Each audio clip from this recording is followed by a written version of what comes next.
Thank you for tuning in to Zim News Beat TV.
Ndinonzisekuru Kanengo. Tabora sachoza chinjebo pano meshi. Akabvisa zvinhu zvipamusha panapa. Mamvesesa? Madzisisa. Ava ndikuathandiza for vhoro. Awa ndikuvabatsira zvangu pachena. Mamvesesa? Madzisisa. Kuchosa zvinhu zvimpaya vantu. Kubvisa zvinhu zvinouraya vanhu. Mamvesana? Madzisisa. Masi na ufanga ubwere. Mvura nehupu. Kasika ambarari.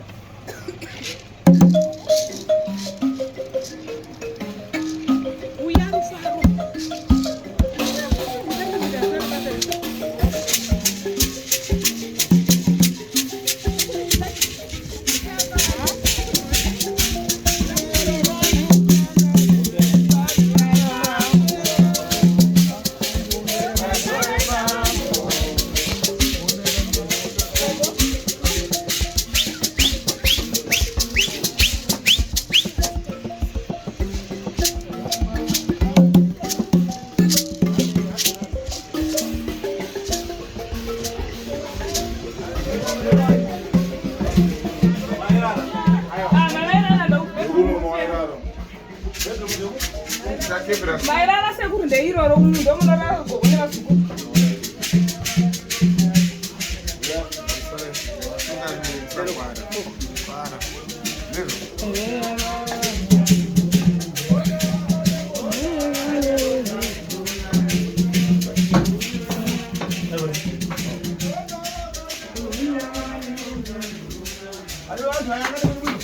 Markuya.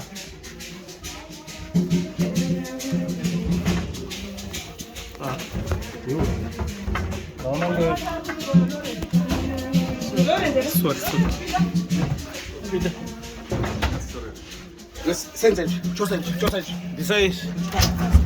Chosa. Eu não leio.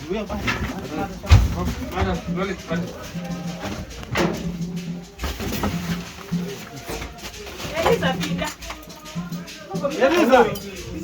Vamos Elisa.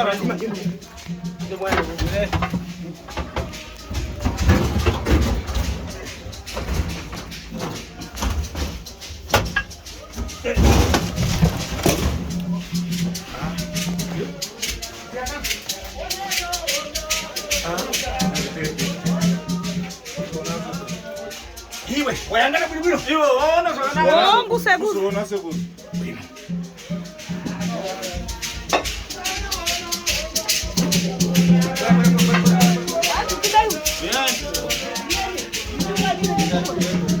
Etazo ndibindi ndi moyo. Moyo ufu. Sente.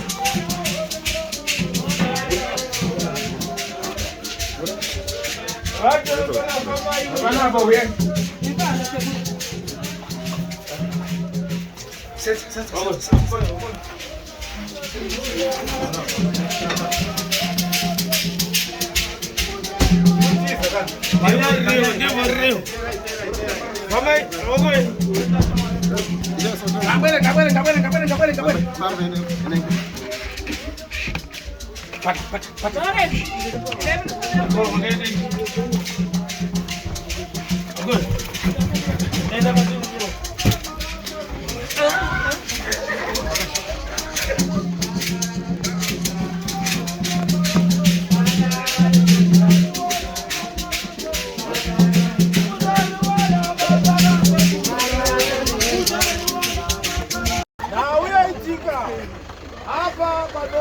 Hapa kadoka. Nachomana kumwe chitombo. Ndabva kune rimwe basa izvozvi. Kubwera popano. Kuuya panapa. Marujo tiribe. Malaiti hatina. Ndifuna ngolera mafala mawiri. Ndotangotaura mazwi madikidiki. Panongo mundu adafirisembo kalembo mumuno. Pane munhu akafa kare muno. Mundu afiriseri mwenyi. Munhu uyu afa uyu. Aidikitirambo. Aifa achidikitira. Ndichaisera nkhani mwenyi. Nawe iyo chazoita. Iwe titi yako ari kuponi. Iwe tete wako ari kupi? Ari Kadoma. Ndikuwakata popa. Ndikuwabata panapa. Iwe ukushanda meshi. Iwe unongochishanda kuti upasiwe kobiri yakushandapo palibe. Kuti upiwe pfuma yacho ukushanda yawo. Ndina nkhani yako iwewe. Ndine nawo yako yo. Dzina lako lakanembe wa mudende meshi. Dzina lako pane dende ndoma rakaiswa imo. Mreso dzina lako iwewe. Ndo mune dzina lako. Zvese zvakukata. Zvese zvakuita msuru. Palibe kana ukashandambo. Kana ukashanda. Unopeza 3 months. Unopeza kana 3 months. Kana 4 months. Kana 4 months. Nonte dinero. Hapana mari ipapo. Una magana ine one. Une nhara ine zvandikutaura izvi. Watani? Kudombera mzukuru. Uda ndikutandize. Uda ndikubatsire. Vatanize ubwere kusidati. Hanzi unokwanisa here kwashedza wauye kwaRarare. Ubwere na familia dzakombo. Kana kuuya neukama wako. Ndikuna kudaro basi azozati zvinozofamba here. Ndifuna kutandiza fovhore wewe. Hanzi ndinokubatsira mahara nasekuru. Utsvake kobira kubweresa basi. Unongotsvaga mari yebhasi yekuisa. Kudzokesa ndichazokupasa. Yekudzokesa ndokupa.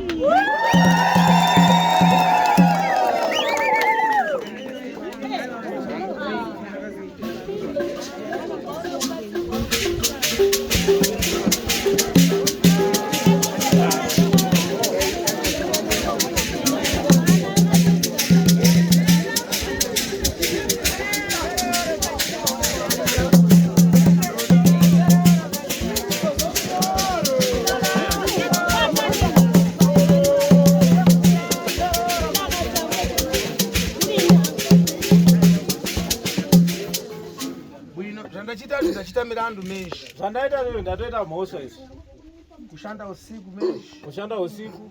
Iwe mtsikana. Iyo amai. Ndaonambo wakwara mnyendo ndaona kwamba wheelchair wewe.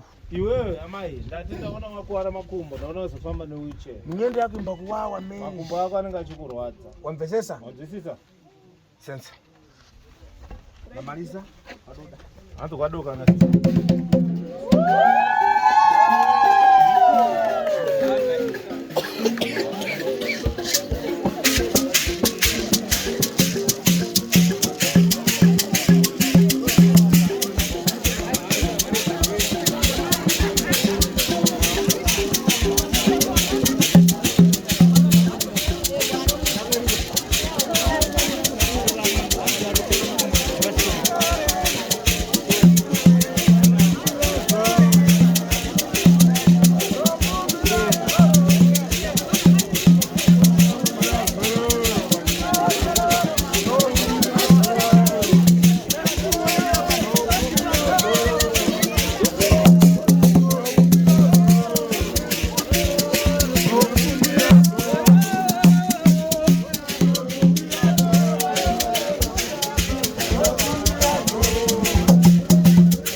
Mota denge ichi.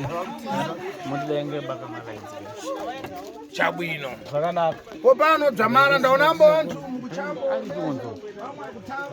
Panapa ndikuona vamwe vakutiza. Pana muntu.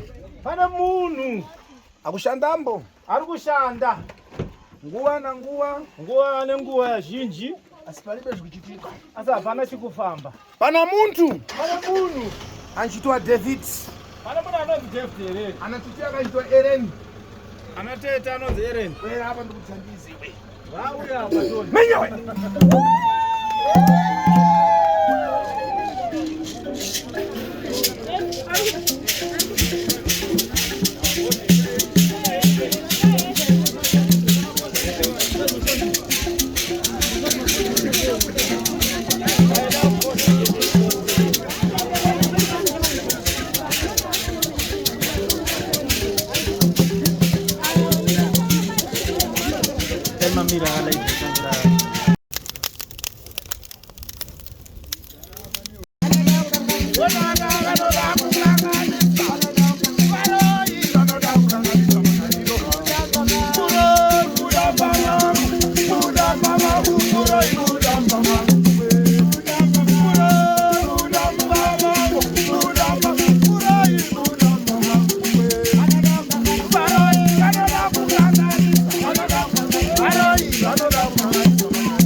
Ndine nyaya yandinda kuti tizogadzirisa nyaya yamagreta handitika nekufa kwakaita vanhu ndoda tazoya kuHarare muroro kana ari panapa ngaatire kuHarare tizotaura nawo yamai vari mukati vakupupura nyaya yawo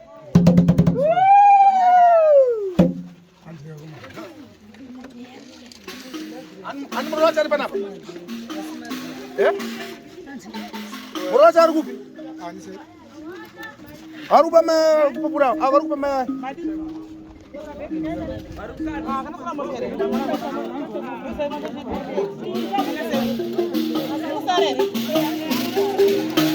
Mare yo kuisa mana?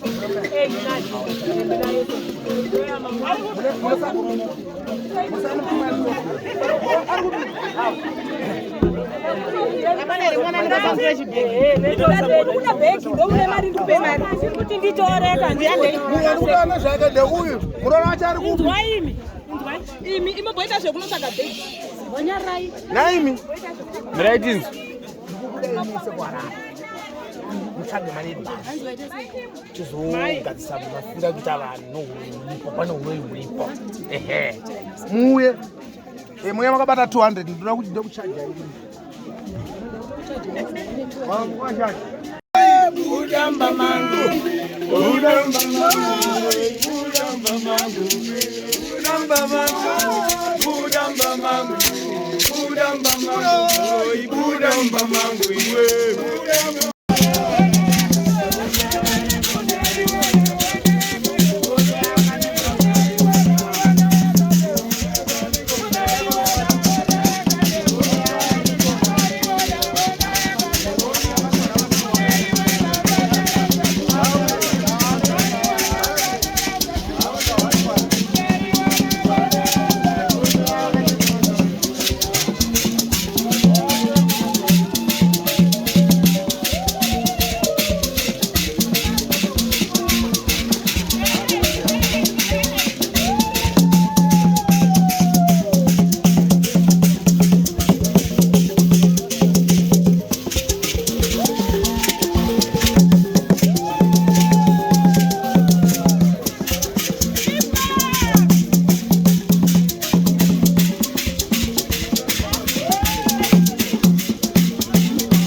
ndokusunungurwa kwayo.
Ndozvindu zvaimaliza vantu kufiriseri izvi.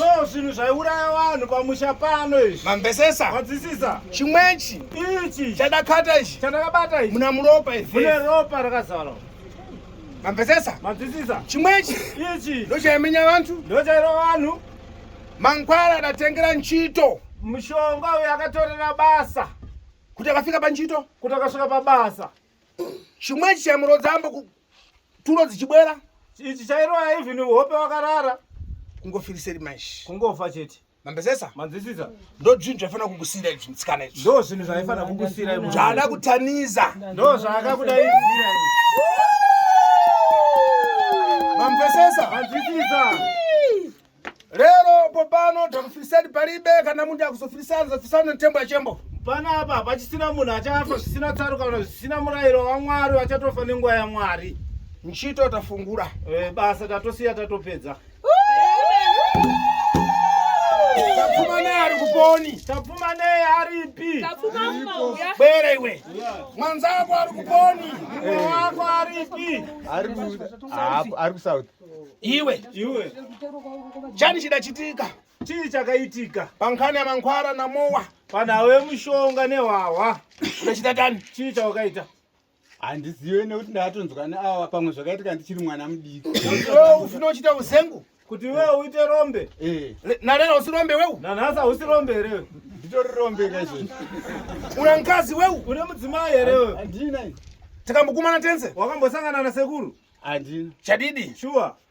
Udapaswa mankhwara? Wakapiwa mushonga? Mumowa? Muwawa. Wachita tani? Wabvaita sei? Pandanwa saka handisi kuziva manje mapira wakandiita semunhu ndainwa. Iwe udapaswa mankhwara? Iwe wakapiwa mushonga uyu. Kunze isira mwana wangu achite chizombe. Kuti enda unoisira mwana wangu aite rombe. Iwe muntu akumpasa mowa pale? Munhu uye pakumupa doro. Vhora yamoti aiwa ungamaliza wega mowa ndipase mbo ndimwembo. Wabvati aiwa doro angapedza wega chimbondipa wandiboraira. Kodamwapo meshi. Saukanwa ipapo. Na mwanzako. Nemumwe wako. Mwezi mama rombe. Mese mama rombe. Ndikuna maone. Ndikuyepa here kana aiwa. Marombe kukadzesera. Mutora chokwadi marombe. Chadidi? Sure. Na Simba rashe. Simba ari kuponi? Simba ari kusouth. Akaramba kuya. Mukuona nkhani? Muri kuona nawi? Unomubaya nyoka mboka iwewe. Nyoka yakauraya. Wambouraya nyoka kayo. Nyoka ndakautouraya pepo dzakatopfuurira kuwanda. Nyoka ndaingouraya. Obvanzi tani yangana apa meshi. Tarisa apa nyoka dzedzi. Izi yangana. Tarisa. Izi nyoka zire izi. Wayangana? Waona? Zvenoti nyoka waindondidaidzira ndindo waitongoti pane chese chaitika watodaidza nekuti uyaona zviri panapa tapfuma mhanyi. Apa iwe wazengu mkazi palibe chaufuna mowa basi zvakazi pasina tombo. Mudzimai hautombo mudzimai wako idoro chete ndoonorara naye.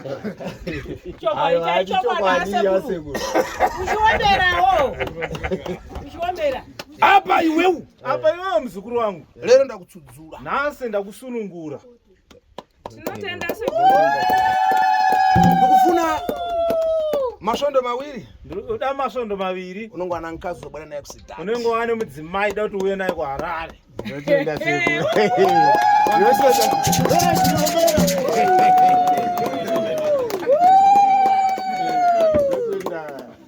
Apa ndachosa chindu mayangana apa pandabvisa zvinhu izvi matarisa zvakanaka here Ngomira pashu. Ndatinitetse munyumba. ndatitese mumba Wayangana bwino. watarisa mushe Pano pa berombo. pano paubiriridzwa here Bwino zvinisika mabhurukwa chika mburukwa chimwechi. hanzi ichi ndingachise mubhurugwa here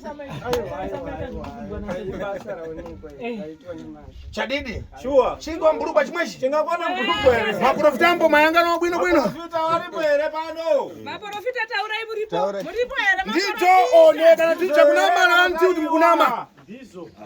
Maprofita aitaura mai machakati kumba kwanyu kuna zvidhoma muri pano here. Muzvione zvamaindi profita. Majangana bwino. maziona mushe Chadidi. chokwadi Inkani labuda baradio. iyi nhau iyi ndakaiisa paredhiyo Vakaiona mbo vantu. vakaiona vanhu Mamita dayangana bwino. vachiudha pai musi wetuesday ebuda ipapo Ndo zvinhu zvacho lero. ndo zvinhu zvaitaurwa izvi Mamvesesa? manzwisisa Patizani moto. chibatidzai moto Iwo mtsikana na mafara kudai wambo. amai mune chekutaura here Ini chandiri kuda kutaura ndechekuti mukati medu mune upenyu hwatiri kurarama kune vamwe vanhu vanozvitarisira pasi kusada kutaura chokwadi mumhuri. Ini mhuri yekwamacheka ndofunga maiona mafiro ayaita vaifa zvisina tsarukano vasingarware. Ndikarwadziwa kusvikira ndaenda kuna sekuru ndikachema kwavari mumashure mekunge murume wangu musi wakafa akati ndaakuenda asi zvandakuenda ndaakukusiyira zvinhu izvi. Saka ndinodara kuti mhuri yese aingonongedza kuti ndiye muridzi wezvikwambo izvi zvaasamaita. Saka ndakaenda kuna sekuru ndofunga mwedzi uno wechipiri ndichigara kwasekuru kuti vandibatsire ndibvisirwe zvinhu zvaasamaita. Ndosaka maona ndauya pano. Kana varimo mukati mada kubatsirwa yaibatsirwa nasekuru. Musanyare. Ngaibatsirwe. Sekuru auya pano. batidzai moto Vasikade ngavagare neuroyi hwavo kuti vaita kumheta.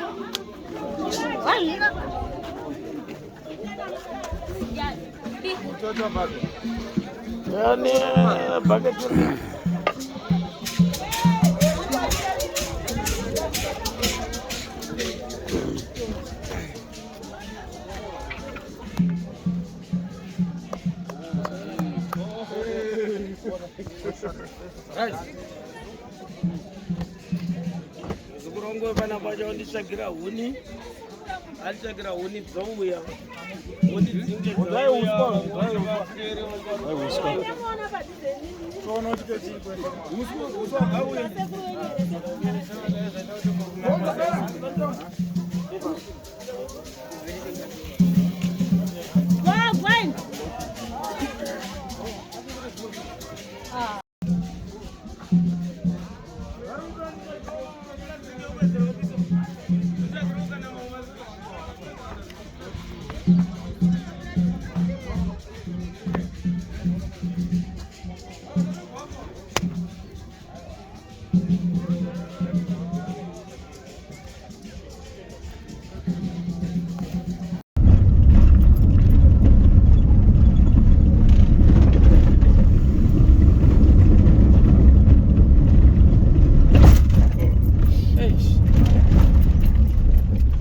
For these and more stories, tune into Zim News Bit TV.